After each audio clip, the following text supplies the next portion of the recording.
Hey everyone, today we're going to show you how to rebuild your power valve on your Beta 2-stroke.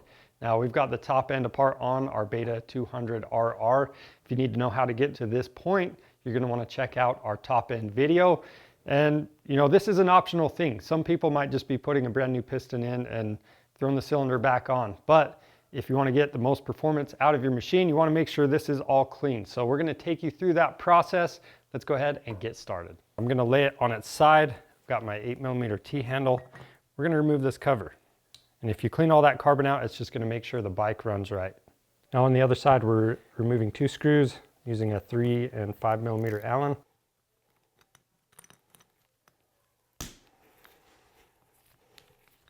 And then as you take these parts out, just make sure you lay everything out in order so you can get it back together.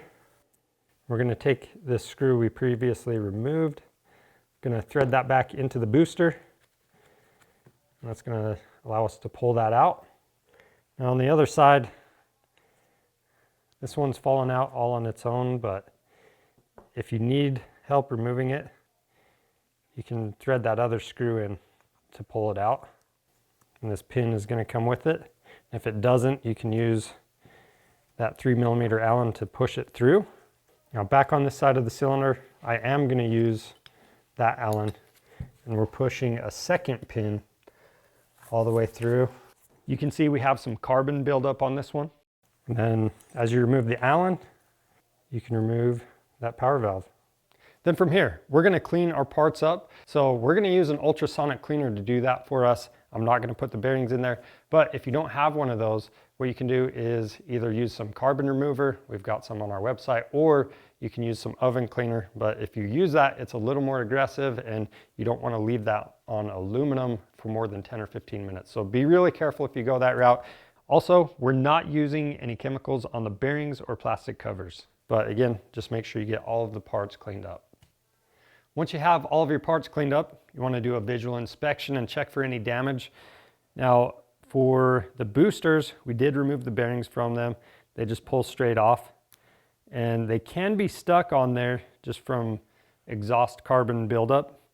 So if they're stuck, you might have to get a screwdriver and pop these off. But one thing we noticed is the inner bearing got more carbon buildup on it than the outer one. The outer one feels really smooth. The inner ones feel a little rough, so we're actually going to replace them. This one's even worse, and some of that carbon actually damaged that seal. So we did get some replacement bearings.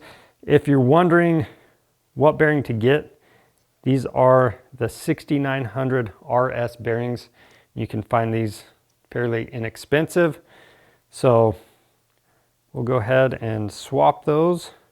And then when you inspect your parts, like I said, we're checking for any visual damage. So if you see any grooves worn into these pins, or if you feel any with your thumbnail, you're going to want to get them replaced. Also, if you slide this into your exhaust valve, have a lot of play in there, you're going to want to replace these parts. We're going to look at these boosters, make sure there's no grooves worn into them. These look fine. You're also going to want to look at the cylinder where these parts ride and make sure there's no visible damage in there. Now for the valve actuator, we're taking a look at these parts as well. You want to make sure the spring isn't broken. We have a pin right here. You can see we do have a little bit of wear on there. It's not bad, so we are going to reuse it, but maybe the next time around, we'll think about replacing this part. Once you've inspected and replaced any worn out parts, you can go ahead and start with reassembly.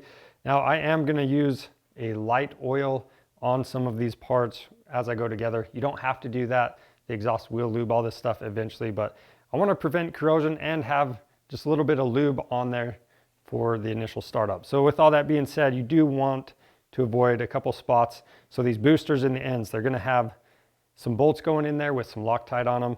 You don't want to get oil on that. And then this pin for the back of the exhaust control valve. You don't want to get oil on this because on each end there's going to be a bolt that is Loctited in there, but I am going to lube this pivot in the valve. Now to install the exhaust valve, this little arch is going to be at the bottom. We're going to set this up into place. We've got this pin coming through the side. It's going to go through the pivot And then for that left side booster, we're going to install both bearings. We've got the other pin I'm going to set into this, and then make sure this pin goes through the exhaust valve. There's that slot in it. Then you've got the hole in the other booster. You're going to line that up with the pin. And then on the other side of the cylinder, we're going to install this cover, and both of these bolts we're going to apply some medium strength thread lock to it. Now the color of this thread lock is red, but it is just a high temp medium strength thread lock. Both of these bolts get torqued to 10 Newton meters. Now on this other booster, we still need to install these two bearings, slide those down into place, and then you'll notice the right side booster that has the slots on it. And once everything is together like this, you want to be able to rotate this back and forth freely. So you want to check the operation of your power valve, but you also want to check the boosters on each side. So with the big exhaust valve, with that down all the way, you want to be able to look down in the side, and the boost port, it should be closed off. And then as soon as that main exhaust valve opens up, you want to make sure the passageway through the boosters is opened up. Now on the right side, we have the M6 retainer bolt. Again, we're doing medium strength thread lock on there. And that's going to get torqued to 10 Newton meters. Now for the linkage assembly, we'll start out with the collar on the booster. Then we need to take that base plate, line up the flat sides with each other, make sure it's fully engaged. Then on top of there, we've got this collar. The thinner side's going to face up. After that, we have a spring. The tab on the spring is going to sit against this pin, just like that. And then the top piece, the round hole, is going to go over the collar, and the hook and the spring is going to sit on the edge of this. So we're going to have to roll it into place. And before I get that all the way in place, I want to make sure everything is lined up. I already have Loctite on this screw. Washer's in place. We'll thread this in. I'm going to leave it just loose enough that I can rotate this whole assembly up. I'm going to make sure the spring is engaged at the top, and then this slot is going to go over the pin on that base plate. Okay, so I'm all the way on right there. Just make sure everything stays aligned.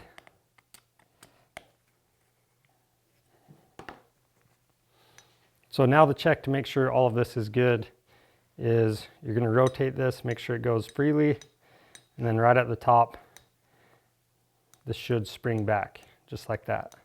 And then you can torque this screw down to 6 Newton meters. Now with that being said, that's all there is to rebuilding the power valve on your Beta 2-stroke. If you have any questions, leave those down in the comments. And if you need any top-end parts for your Beta, check those out on our website. Just click the link in the description below. We offer free shipping on orders over $75. And if you want to see more helpful content like this, subscribe to our channel and go watch that top-end video to get your 2-stroke back together. I'm Charles with Rocky Mountain ATV MC. Thanks for watching.